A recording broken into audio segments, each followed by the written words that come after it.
Урматтуу Алмаз Акунжанович, мага бүгүн бир кайрылуу келди да.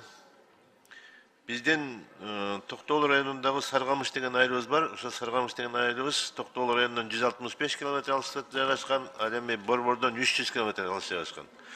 Ошолордун кышкы убакта райондон кеткен жолубуз жабылат.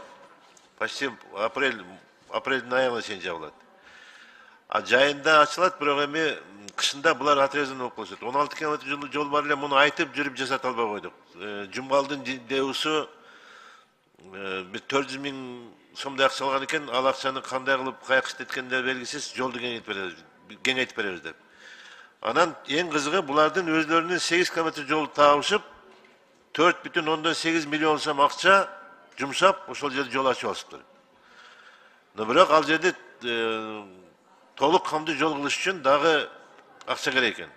Ошондо Минтрашка тапшырма берип, ошо жолду изилдеп чыгып, кайсы жерде кандай кемчиликтер бар, буга проект жасаш керек. Мына ошолордун баардыгын тапшырма берсеңиз.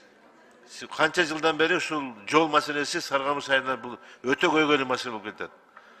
Бул биринчиси. Экинчиси, мына биз Өзбекстан мамлекети менен өтө жакшы тыгыз, жакшы ымалада болуп атабыз.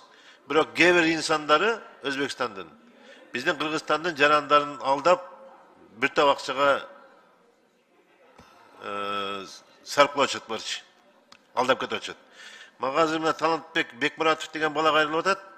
Булар ошол таш көмүрдөн көмүр киргизишкен буларгачы. Анан ковид убагында болгондон ковид болуп калды деп алдап отурушуп, мына эртең бир күн деп, анан кийин ушинтип отуруп, булар үйлөрүнүн дагы банкка залогко коюшуп, бүгүнкү күндө үйлөрүнөн ажырап атышат. Ушул маселени да карап бериңизчи. Жана биздеги МВДнын кызматкерлери иштесин ушулар мененчи. Интерпол деген бар бизде. Ошолор менен алып чыгып буларды. Же мамлекет аралык деңгээлдеги булар эми кирип бештикке кыла албагандан кийин ушул маселени бир карап берсеңиз.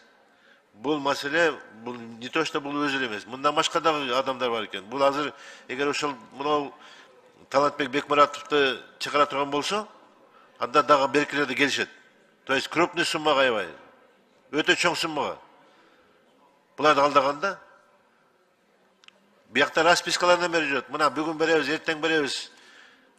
Дагы уялбай дагы кайра дагы жөнөткүлө. Биз эми азыр мына ишти баштадык. Дагы жөнөткүлө, биз дагы бардыгын чыгарып беребиз деп дагы телефон чалышатмыш.